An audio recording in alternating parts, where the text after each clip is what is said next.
Okay, yeah, I'm no quite excited to be back behind the camera, discussing one of the few topics I really genuinely enjoy. So I hope this is going to be an informative one, and I hope you're going to enjoy watching this. Before I do go any further, of course, I'd like to give out this disclaimer that anything I'm going to be sharing or discussing with you guys, please do not consider that as financial advice. Nonetheless, this is only for educational purposes, and I hope this is going to at least help you in your research. So yeah, without wasting much time, let me jump right into it.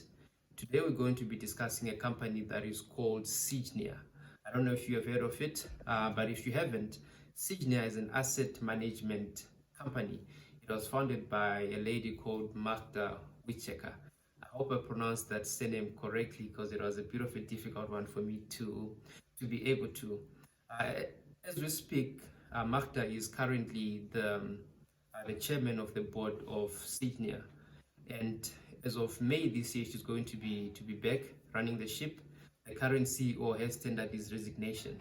After spending about 30 years in the financial sector, he thought it's about time that he takes a break from that, and I think he wants to spend a bit more time with his family. So, what is it that Signia does? How does this business work? How do they make money? So, Signia offers a wide variety of investments products.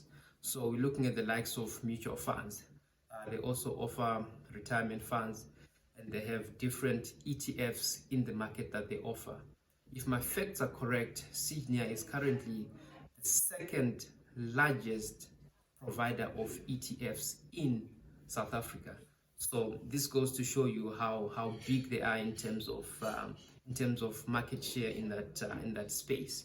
So through these products that Signia offers, be it mutual funds or ETFs, right? How does then the business model integrate and how does it work? So as I mentioned earlier on, Signia is an asset management company. So what that means is that on the one hand, they've got their clients who basically buy into some of these products or services, right?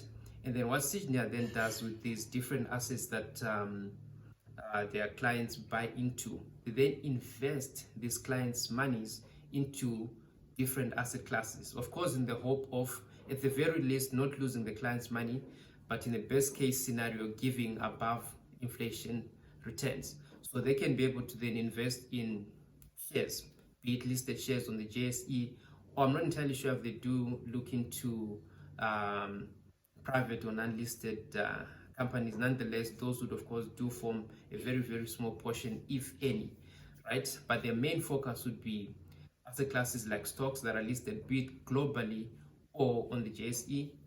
They're also looking at tracking common indices. So this can be like the JSE top 40. They can be able to invest and track the performance of that market as a whole. And then in the US, they could invest in something like the S&P 500, which then follows or tries to emulate the behavior of the biggest 500 stocks that are listed on the New York Stock Exchange, and also including the Nasdaq. So that's basically the gist of how they work. So they get this money from their clients. After they get this money, they invest it in different asset classes. After they invest this money in different asset classes, they then charge their clients a certain portion of the money that they would have invested, right? So that's basically how they then generate revenue. It's a very simple business model. We get money from people, we invest that money, and then from that money that we have under management, we charge these people a certain portion of that. So that's an asset management company. So you can call it even money management company because you give them money, they invest it on your behalf, and then they charge you a fee, and that's how they make money. So who then is Signia's main client? So the client base is divided into two. They've got your institutional clients. So this can be some of our employers, right?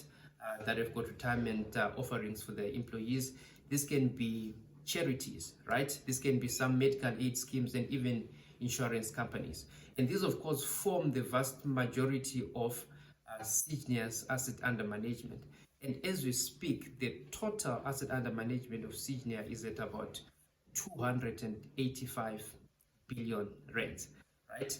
And the first client I just mentioned now would be the institutional clients. After the institutional clients, they've got the retail clients. And these retail clients are basically individuals like you and I. Let's say you want to have a tax-free savings account, right? That, like myself, it just copies what the S&P 500 does. You can be able to invest into that through Sygnia. So you are considered now an individual client. So the two main clients would be the individuals like you and I, and their institutions, which can be different companies, charities, or even insurance companies. And between these two, the institutional clients have got the biggest chunk of asset under management through Signia, and this is standing at about 235 billion. So this is quite massive. And then from the retail perspective, we're looking at about 52 billion, at least from the latest financial year end. So between these two, right, we can see that this is where most of the money comes from. So there is, of course, the third client, which they look at separately. This is under the umbrella of funds, but of course, to simplify it further, I just included that as part of the institutional clients. And when you look at specifically the individuals, right, what actually happens here is that they're split. This 52 billion that I mentioned, it comes from individuals that are doing it on their own, where I open an account and then I invest part of my money through Signia. And then there are some that have got their own investment advisors, be it coming from a separate broker. And then I'm basically led or guided by these investment advisors, right? So that's basically how the business model of Signia works, and this is where they get most of their money from, these kind of clients that I have mentioned. So on to the very last point, which is probably by far the most important. Why is it then that I am investing in this company? So the first and by far for me the most important reason is that they've got a business model that makes sense to me. I understand exactly what they do. So as I tried to mention earlier, or to describe earlier, how is it that the company makes money on a day-to-day basis? They get money from investors, they invest this money on behalf of these investors, and then they charge these investors a specific fee. Of course, this is a very, very oversimplification of what Signia actually does, right? But that's definitely one of the reasons I'm investing in them, is that the business model makes sense and it's easy to understand. Not only to understand the business, but to understand the long-term economics of the business. So after a year from now, 5 years, 10 years from now, I understand what the business does. Then another point would be looking at the revenue growth. Is this company making money, right? And if you look at Signia over the last 5-6 years, they've been doing quite well on the revenue front, right? We're looking at coming from a revenue of about 420 million a year to the latest financial year end, where they are like on about 800 million. So they are very, very close to crossing the 1 billion rand in terms of revenue. And I don't think there's anything that's necessarily stopping them from doing that probably in the next 2-3 years or down the line, right? So the revenue has been growing steadily year on year. This is one of the reasons why I would like to invest in this company. Of course, you can't look at the revenue companies making in isolation. So right after that, what I look at is that from this revenue, what margins are they making and how consistent has the company been in terms of their margins? When you look at Signia, their gross margins have been very, very consistent. And you're looking at gross margins of about 40% or just upwards of 40% year on year.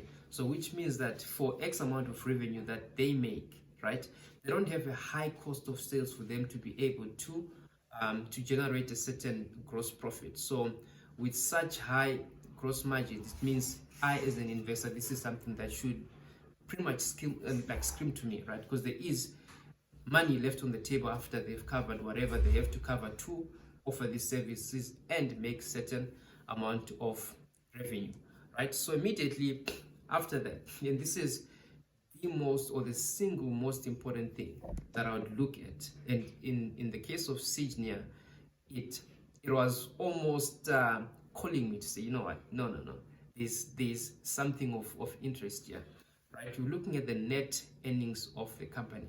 Some guys, they might consider looking at that before the company pays tax. I like to look at it from a post-tax earnings. So this is the net earnings the company makes. Revenue would be the top level, and then the net income would be the bottom level. And this is what's going to determine whether or not this company is going to survive in the long run, which is, are they making money at the end of the day? So when you look at a company like Sygnia, over the past 6-7 years, their net income average out has been growing steadily year over year. And not only has it been growing steadily, it has been growing by an average of about 26-27%, which is ridiculously high considering that this would be compounded over the long term. So when it comes to the net earnings or to the net income of this company, Signia has been able to consistently, and the key word being consistent, right? Signia has been able to consistently grow their net earnings. This is one of the reasons why I'm more eager to invest into this company. Another reason, I've got a lot of reasons as to why, but this is the last one that I'm going to be sharing. When you look at the company's financials, they do have quite a strong balance sheet.